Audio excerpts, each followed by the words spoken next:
여러분들 모두 익숙하고 너무 잘 아는 이름 가운데 헬렌 켈러 있잖아요. 헬렌 켈러 이야기 많이 들었는데 헬렌 켈러 얼굴 보셨어요? 이분이 헬렌 켈러예요. 이 얼굴 아름다운 여성인데 이분의 진짜 얼굴이고 또 이분이 쓴 책입니다. The Story of My Life, 내 인생의 이야기라는 책인데 사진 좀 더 보여주세요. 괜찮아요. 이분이 이 책에서 반복해서 하는 이야기가 있어요. 나는 기뻤습니다. 나는 행복했습니다. 라는 이야기를 반복하는데 아무리 봐도 사실은 설득이 되지 않아, 이해가 잘 안 돼요. 이분이 태어나면서 그 시각장애자가 아니고 1살 넘어가고 그리고 1살 한 반쯤 되던 해에 열병을 앓아요. 근데 이제 약이 없고 치료가 안 돼서 그 고열 40도가 넘어가는 이런 상황 가운데서 신경의 손상을 몇 군데 입는데 첫째 시각의 손상을 입어서 시각장애자가 돼요. 그 다음에 청각 신경도 잃어버려서 듣지 못하는 사람이 됐고, 그리고 이제 듣지 못하니까 성대는 살아있는데 듣지를 못하니까 말을 할 줄 모르죠. 이제 벙어리, 어버버버버 이렇게 얘기하는 이제 벙어리가 되고 삼중고로 살아가는데 이분이 뭐가 기쁘겠어요. 근데 이분이 정말 이 책에서 나는 기쁩니다 라는 이야기를 하는데, 자, 기쁨이 무엇이길래 헬렌 켈러 다시 눈 감는 사람으로 돌아가기 전에 기쁨으로 내 마음을 채우기를 원합니다. 기쁨 속에 환희가 있고요. 환희, 삶의 이유가 있고요, 삶의 보람이 있고요, 기쁨 속에 행복이 있는 거죠. 그걸 좀 채우고 싶습니다. 우리 올해 2026년 우리 교회 표현은 기쁨과 함께였어요. 벌써 절반이 지나가고 우리 빌립보서 이제 강해 설교하다가 지난 5월 달에 가정의 달 맞으면서 잠깐 쉬었고 이제 오늘부터 다시 빌립보서 이어가게 되는데 빌립보서 주제는 다 아시죠? 기쁨이라는 거. 이 짧은 빌립보서에 19번이나 기쁨이라는 단어가 반복되는데 자기 자신은 좀 감옥에 있어요. 환경으로는 기뻐할 리가 전혀 없는 거라고요. 그런데 로마 감옥에서 이번에 저희 로마 가게 되는데 이제 감리사들 제가 다 인서도 보여주고 하게 될 텐데 이 로마 감옥, 지하 감옥이 뭐가 기쁘겠어요. 근데 그곳에서 이와 같이 말해요. 이와 같이 너희도 기뻐하고 나와 함께 기뻐하라. 로마 감옥에 있으면서도 함께 기뻐합시다, 기뻐합시다 이렇게 말하는데요, 이 기쁨이 정말 너무 중요하지만 기쁨만큼 어려운 게 없어요. 사도 바울이 빌립보 교회의 기쁨을 강조하는 이유는 빌립보 교회 특별한 교회예요. 믿음의 능력이 있는 교회입니다. 사도 바울이 그 교회를 떠난 지가 오래됐어요. 10년도 넘었다고요. 그럼에도 불구하고 사도 바울을 기억해서 선교 헌금을 해서 보내주는 교회가 빌립보 교회예요. 얼마나 가슴 짠할 정도로 감사합니까? 그러니까 이 빌립보 교회의 은혜가 충만하기를 원하고요, 능력이 충만하기 원하고 기쁨이 넘치기를 원하는데 안타까운 것은 이 빌립보 교회에 다른 거는 다 있는데 기쁨이 부족해요. 왜 기쁨이 부족하냐? 기쁨이 되려면 기본적으로 갖출 요소가 많이 있지만 그 중 하나가 한 마음이 돼야 기쁜 거예요. 하나가 돼야 기쁜 거예요. 부부도요, 한 마음이 돼야 기쁜 거지 딴 생각하고 다른 마음 가지고 의견 충돌이 있으면 기쁨은 사라지는 거예요. 기쁨은 기본적으로 하나가 될 때 행복을 누려지게 되는 것이고요, 사랑도 느끼게 되는 것이고 기쁨이 넘치게 되는 것인데 빌립보 교회는 불행하게 그게 해결되지 않았어요. 빌립보 교회에 갈등이 있는데 중요한 두 사람이 서로 니파네파 이렇게 교회가 늘 신경 쓰이고 늘 다투고 갈등하고 이래가지고 이 바울을 보니까 정말 아주 하기 어려운 걸 하는 거예요. 빌립보서를 쓰면서 사람 이름을 거론해요. 사람 이름을 거론해요. 사람 이름을 거론하는 거는 정말 제가 그 설교자지만 저 정말 어려워요. 잘 못하는 거죠. 이게 그분의 존엄성도 있고 자존심도 사회적인 체면도 있잖아요. 그런데도 불구하고 이름을 이렇게 거론해요. 그 4장에 보니까 이렇게 말해요. 내가 유오디아를 권하고 순두개를 권하노니 주 안에서 같은 마음을 품으라. 지금 무슨 얘기하고 있어요? 이 두 사람의 교회의 중요한 중직인데 이 두 사람의 다툼이 교회에 퍼지게 되면서 교회가 아주 불편한 거예요. 근데 이름을 거론하는 게 너무 제가 볼 때는 어려운데 사도 바울이 왜 그랬을까? 그 정도로 지금 심각한 거예요. 이게 보통 어려운 게 아닌데 이렇게 지금 사도 바울이 빌립보서에 두 사람 이름을 지금 거론하고 있어요. 그러면서 오늘 2장 1절에 이렇게 시작해요.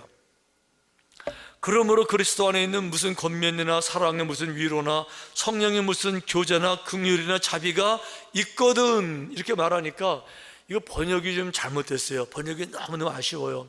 이 있거든이라는 말 좀 아쉬운 번역인데, 있거든이라는 말은 if, 가정법을 전제로 하는 거예요. 이게 없을 수도 있는데 만약 여러분들에게 있으면, 이런 뜻인데 그거 아니고요. 이거 100% 있어요. 왜 그런가 하면 복음의 증거된 것에는요, 지금 권면이 요거는 100% 나타나게 되어져 있는 거예요. 복음이 증거된 모든 곳에는요, 기본적으로 권면이 있어요. 권면이 뭐예요? 가르치는 거죠. 설교 당연히 있죠. 사랑의 무슨 위로 당연히 있죠. 누가 힘들면요, 힘내세요, 이 정도도 한단 말이에요. 성령의 무슨 교제 당연히 교제 있죠. 모두 밥 먹고요, 친교해요. 다 있다고요. 긍휼 자비 당연히 불쌍히 여겨요. 그러니까 이런 게 있으면 이렇게 하고 없으면 말하라가 아니라, 이게 지금 빌립보서에 있음에도 불구하고 지금 기쁨이 없고 하나가 안 되는 거예요. 그러니까 이런 게 여러분들에게 있지만 그걸로 끝나는 것이 아니고 여기다가 이거를 더해야 됩니다. 그게 바로 2절이에요. 이렇게 말해요.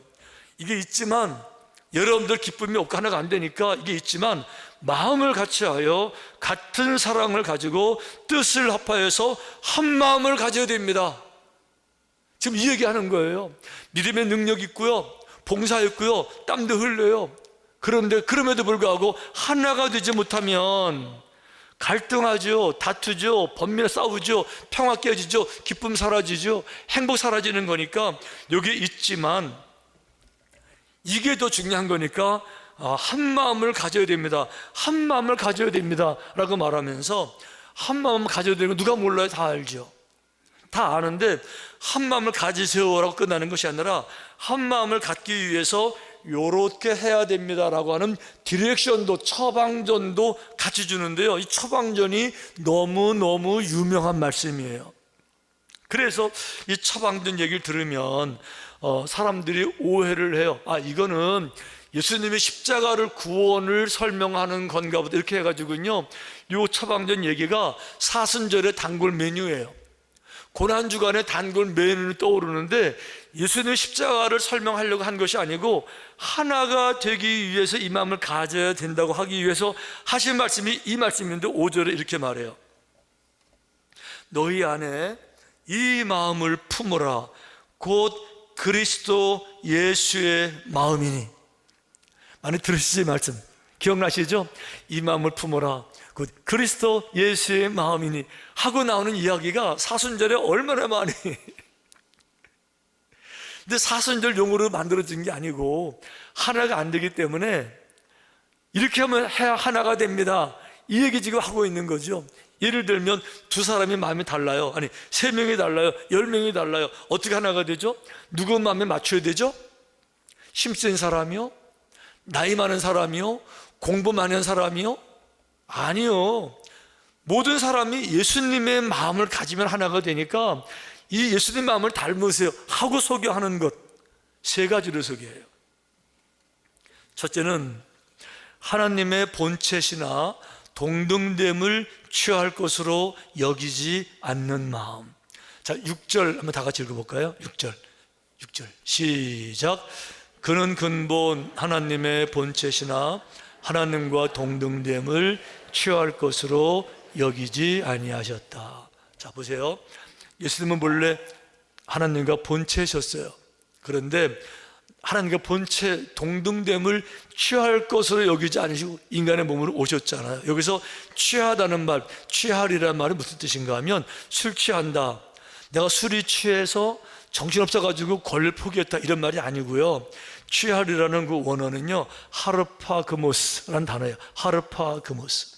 자, 이게 무슨 뜻인가 하면 낚아채는 거, 이게 강탈하는 거, 움켜쥐는 거, 빼앗는 거, 이걸 말할 때 하르파그모스 이런 단어를 쓰는 거예요. 예를 들어 말하면 강도가 남의 물건 뺐을 때 확 움켜줄 때 한번 탁 때리고 확 낚아챌 때, 이게 말하자면 하르파그모스. 독수리가 창공을 날다가 저 미국 콜로라도의 잔잔한 호숫가에 쏜살처럼 쫙 내려와서 송어를 빡 낚아챌 때 이 꽉 잡는 거, 요게 취하는 거예요. 그거를 내려놓으라는 거예요. 그거 내려놓으라는 거예요. 이렇게. 그러니까 내 권리, 내 입장, 상황이 이래도 안 된다고 뭐 내 생각 꽉 쥐고는요, 그 절대 하나가 안 돼. 이걸 내가 내려놔야만이 하나가 되는데 못 내려놓는 거예요. 우리 지난 새벽기도 때 골로새서 공부했는데, 거기서 이렇게 바로 이렇게 여기서 나오는 하르파크모스, 취할 것으로 여기 아니하시고 내려놓는 한 성도의 모습이 거기 소개돼요. 사도 바울이 로마 감옥에 갇혔을 때 다른 악한 죄수 하나를 만나요. 주인의 재물을 훔쳐가지고 도망갔다 잡혀온 노예를 거기서 만나는데, 그 노예에게 복음을 전해서 그 노예가 진짜 회개했어요. 오네시모라는 노예예요. 근데 사도 바울이 이렇게 말해요. 내가 회개했지만 내가 죄를 지은 사람이 따로 있으니 거기 가서 용서를 구하고 용서를 받고 새로운 삶을 살도록 해. 그게 골로새 교회고요. 그 골로새 교회에 빌레몬이라는 그 돈 많은 그 지방에 유지가 있는데 이분이 크리스찬이에요. 그러니까 이 사도 바울이 그 빌레몬에게 편지 한 장을 써서 보내요. 내가 보내는 이 죄수, 당신 집에 노예였는데 이분이 회개했으니까 주인의 권리 주장해서 주인의 입장만 생각하면서 벌 주고 죽이고 하지 말고 나를 생각해서 이분을 용서해서 형제로 받아들이고 이분을 새로운 삶을 살게 해주세요 라고 편지를 써서 보냈는데, 빌레몬 그분이요 이 말을 받아들이는데 이게 얼마나 어려운 건지 몰라요. 왜 그런가 하면 2000년 전 노예는요 주인의 재산이에요. 주인이 기분 나쁘면 죽여도 아무런 문제가 없어요. 거기다가 노예들이 많은데 노예가 주인의 돈을 가지고 도망간 노예를 그냥 용서해줘요? 그럼 다른 노예들을 어떻게 내가 다스려요? 반복될 텐데. 그러니까 이거는 그냥 시범 케이스로도 죽여야 다시 그런 문제가 안 생기는 거거든. 왜? 내가 주인 입장에서 용서가 안 되는 거예요. 그거를 내려놓으라는 거예요. 안 되는 거 내 입장에서. 요즘 우리 한국의 가장 큰 문제가 뭐예요? 책임은 없고 다 권리 주장하는 거잖아요. 권리당원 권리. 자네들에게 뭐라고 가르쳐요? 할 말 똑바로 하라는 거죠. 네 밥 챙겨 먹으라는 거죠. 그걸 잘하는 거라고 이렇게. 그러면서 이제 다투고 남들 원망하고 이런 문제가 생기는 거죠. 그거 내려놓으라는 거예요. 그러니까 내 입장 아니요. 그거 내려놔야 하나가 될 줄로 믿습니다. 아멘. 두 번째는 자기를 비우어 종의 형체를 갖는 마음. 7절 다 같이 읽어보시겠어요? 시작. 오히려 자기를 비우어 종 형체를 가지사. 사람들과 같이. 자기를 비운다는 말은 수설하듯이 배를 갈라서 창자를 다 비워라 이것이 아니고요, 생각을 비우라는 거죠. 자신의 뜻을 비우라는 거예요. 근데 이게 너무 어려워요. 이게 자신의 뜻을 비운다는 게, 내 생각을 포기한다는 게 이게 보통 어려운 게 아니에요. 사람마다 자기의 뜻이 다 있거든요. 이게 부부지간에도 힘들고요, 가족에도 힘들고, 교회는 더 힘들고, 나라는 더 힘들어요, 여러분. 우리 아이들 어린 시절 기를 때 제가 이제 목회하다 보니까 정말 바쁘잖아요. 그러다가 어느 날 제가 한 가지를 깨달았어요. 이거 내가 잘못하고 있다. 아무리 바빠도 아이들에게 시간을 줘야 되겠다, 이런 생각이 들어서 하루에 한 주에 한 주는 아이들과 함께 보낸다. 이렇게 해서 이제 매주마다 패밀리 데이, 가정의 날을 제가 만들었어요. 이렇게 해서 화요일 날 정했는데 화요일 날 오후 3시에 무조건 만나는 거예요. 저도 무조건 집에 가고요. 애들 절대 밖에 가면 안 되고요. 우리 아내도 쇼핑 가면 안 돼요. 3시에 만나가지고 이제 5시까지 뭐 영화를 보던 뭐 쇼핑을 가던 하여간 같이 놀아줘요. 노른 다음에 이제 저녁 먹고 끝나는 행사인데 참 너무너무 재미있었어요. 재밌었는데 언젠가부터 모일 때마다 싸워요. 모이면 싸워요. 예를 들면 영화를 보면 어떤 영화 볼래? 이거 가지고 싸우는 거 있죠. 우리 아빠 엄마들은 원하는 게 있지만 애들도 있잖아요. 이게 하나가 안 되는 거예요, 이게. 근데 더 싸우는 거는 밥 먹을 때마다 밥 먹을 때마다. 뭐 먹을래? 이게 해결이 안 돼요. 뭐 먹을래? 해결이 안 돼요. 먹을 때마다 싸워요.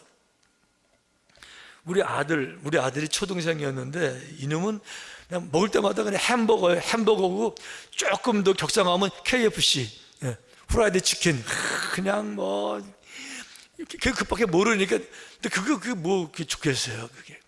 우리 딸이 그때 중학생인데 이놈은 꼭 이탈리아 가서 이렇게 그냥 우아하게 그냥 스파게티 싹 말아가지고 한 예쁘게 막 이러는 거, 파스타, 이탈리아 올리브 가든들 얘기하고. 우리 아내는 또 멕시칸 음식 제일 좋아하거든요. 멕시칸 거. 뭐 타코, 브리또, 뭐 그냥 멕시칸. 저는 뭘 좋아하겠어요? 한국 남자잖아요. 한국 음식이죠. 저는 좋아한다기보다도 우리 애들에게 한국을 가르쳐야 되니까 한국 음식을 좀 먹여보고 싶은 거예요, 이렇게. 그러니까 이제 뭐 곱창전골 뭐 이런 것도 먹여보게 하고 이렇게. 근데 이게 먹을 때마다 싸우니까 이거 지갑 끌고 가도 애들 이래가지고 먹고 하니까 앉아있으니까 이게. 그래가지고 한 가지 이제 결정을 했어요. 이렇게 하지 말고 그날의 주인공을 정하자. 그리고 주인공을 정하면 무조건 따라간다. 이래가지고 순번을 정했더니요, 우리 아들놈은 늘 그냥 뭐 KFC 뭐 이런 거 그냥 뭐 햄버거 그냥 싫어도 좋다 그래 다 가서 먹어주고, 뭐 우리 딸 다 먹어주고 다 이제 그래야 하나가 되더라고요. 그래야. 여러분, 아빠 권해 내세우고 하나가 되겠어요? 가정의 아빠가 얼마나 중요해요. 핵심인데. 그럼에도 불구하고 아빠 생각 주장에서 하나가 되냐고요. 진짜 그게 안 되더라고요. 내 생각 주장에서 하나가 진짜 안 되더라고요. 내 생각을 버린다는 거예요. 진짜 어려운 거예요, 여러분.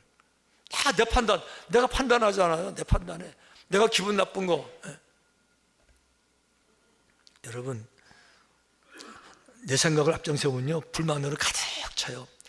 내 마음대로 되어지는 게 하나도 없어요. 정치도 내 마음대로 안 돼. 교회도 내 마음대로 안 돼. 저는 뭐 담임 목사도 내 마음대로 안 해줘. 얼굴에 그냥 짜증나고, 와이프도 마찬가지로 내 마음대로 안 돼. 애들도 내 마음대로 안 돼. 그거 내려놔야 돼요, 여러분. 내 마음이 기준이 아니잖아요. 할렐루야. 지금 주님이 이 얘기 하시는 거예요. 내 마음을 내려놓으시고. 세 번째는 자기를 낮추시고 죽기까지 복종하는 마음. 자, 다 같이 8절 시작. 사람의 모양으로 나타나사 자기를 낮추시고 죽기까지 복종하셨으니 곧 십자가에. 이게 너무 가장 어려운 거예요. 죽기까지 복종해야 열매가 맺힌대요. 근데 진리예요. 이 말은 성령뿐만 아니라 세상의 사람들도 다 알고 있어요. 고진감래, 괴로울 거, 다할진, 달감, 올래. 쓴 것이 다하면 단 것이 온다. 괴로움이 지나가면 열매가 온다. 죽을 정도 일을 해야 열매가 있다. 다 알잖아요. 아는데 이게 어려워요. 나를 정말 죽었습니다. 죽을 정도로 나를 내려놓는다는 게 이게 정말 보통 어려운 게 아니에요. 여러분, 할 말 다 하고 어떻게 행복해요? 부부지간에 할 말 다 하고 어떻게 친밀감을 누려요? 가깝다 그래서 속에 있는 얘기 잘잘못 다 따지고 할 얘기 다 하고 어떻게 하나가 되고 친해질 수 있어요? 사랑이 될 수 있어요? 나를 죽여야 돼요, 여러분. 부부지간에 하나가 되는 건 너무너무 힘들고 어려워요. 저도 힘들어요, 저도. 천장 얘기해야 되겠는데, 지난주에 저희 집에서 콩국수를 먹었거든요. 더웠잖아요. 저녁 이제 한참 더운 상태에서 집에 가서 저녁 뭐야? 콩국수예요. 아, 콩국수 저 좋아하거든요. 와, 맛있겠다. 이래가지고 기대감을 가지고 딱 먹었는데 맹탕이에요, 맹탕. 소금이 안 들었어요. 제가 물었어요. 기대가 이제 사라지니까 이제 기분이 살짝 갔지만 표현 안 하고 맹탕이네. 소금을 안 넣네. 근데 우리 아내가 그래요. 그게 몸에 더 좋아요. 그러는 거예요. 그건 몸에 더 좋아요. 그래도 제가 확 올라오는 마음이 있어요. 몸에 좋건 나쁘건 따지지 말고 좀 간이나 맞추고 먹자. 좀 이렇게 맛있는 거 먹자. 이걸 나보고 먹으러 가져온 거냐? 이렇게 하고 일어나가지고 밥상을 들어서 이렇게 확 엎을 뻔했는데 이 말씀이 기억은 안 났어요. 자기를 죽여라. 기억은 안 났는데 평상시 제가 잘 죽거든요. 이래가지고 그냥 그래 이렇게 먹었는데 그날 행복하게 잘 먹었어요. 그걸로 끝난 게 아니에요. 먹고 나서 수박도 같이 잘라 먹고. 여러분, 할 얘기 다 하고 어떻게 행복해요? 따지고 다 따지고 우웅 나오는 얘기 다 해버리고 어떻게 하나가 될 수 있어요? 그러니까 오늘 주신 말씀은 이 얘기하는 거예요. 예수님의 십자가가 얼마나 위대합니까? 그러니까 이 말씀 들으세요. 이게 주제가 아니고 하도 빌립보 교회가 하나가 안 되니까 이 마음을 가져야 하나가 됩니다. 이래 가지고 주님 마음 소개하는 거예요 지금요. 아멘. 그게 뭐라고요? 자기의 권리, 지나치게 욕심, 내 입장 양보 못해. 아니요, 그거 내려놓으라는 거예요. 그거 내려놓으라는 거예요. 자기 뜻, 내 판단, 내 생각, 그거 내려놓으라는 거예요. 그리고 죽기까지 참으라는 거예요. 죽기까지 억울해도 좀 참아보시고요. 기분 나빠도 얼굴 표정 바꾸지 말고 표정에 다 기분 나쁜 거 다 표현하고 짜증 다 표현하고 그리고 어떻게 하나가 되기를 바라고 어떻게 성숙하기를 바라고 어떻게 같이 기뻐하기를 바라고 어떻게 같이 행복하시기를 바라겠냐고요. 그러니까 사도 바울이 그 사랑하는 소중한 빌립보 성도들을 향해서 정말 하나가 되어야 되는데 하나가 되기 위해서는 남편 말을 들어야 됩니다. 이렇게 하는 거 아니에요. 하나가 되기 위해서 똑똑한 아내 말을 들어야 돼. 이거 말하는 거 아니에요. 하나가 되기 위해서 공부 잘한 자녀 말을 들어 이렇게 말하는 것이 아니고 주님의 마음을 가지면 누구든지 하나가 될 수 있습니다. 아멘. 아멘. 아멘. 하나가 되면요, 천국이 이루어져요. 하나가 되면요, 인생이 달라져요. 하나가 되면요, 기쁨이 찾아와요. 하나가 되면요, 감격하게 돼요. 환희의 세계를 경험하게 되는 거예요. 다시 헬렌 켈러 얘기 하나만 할게요. 헬렌 켈러가 나중에 이런 얘기해요. 나 혼자서는 결코 기쁨을 누릴 수 없었을 것입니다. 함께하는 분들이 있었기 때문에 내가 기뻐할 수 있는 삶을 살아온 것을 감사합니다. 보세요. 헬렌 켈러 주변의 사람들이 다 자기 입장을 생각하고 이거는 못해 그러면 헬렌 켈러 평생 불행하게 살았을 거예요. 누군가 자기를 내려놓고 죽기까지 낮아지는 이런 사람이 있어서 헬렌 켈러가 이 어려운 상황 가운데서 아주 환희의 삶을 살아가는 진짜 기쁨의 삶을 살아갈 수 있을 것 같으면 이런 어려운 환경에 장애우도 행복하게 살아가는데 멀쩡히 두 눈 뜨고 왜 행복하게 못 살아요? 멀쩡한 사제 가지고 왜 행복하지 못하죠? 주님의 마음을 알지를 못해서 그래요. 알아도 실천하지 못해서 그런 거예요. 근데 만약에 실천할 수만 있으면 새로운 세계를 경험할 겁니다. 놀라운 삶을 경험할 거예요. 진짜 벅찬 삶을 경험하게 될 겁니다. 그런 삶이 되시기를 주님의 이름으로 축원합니다.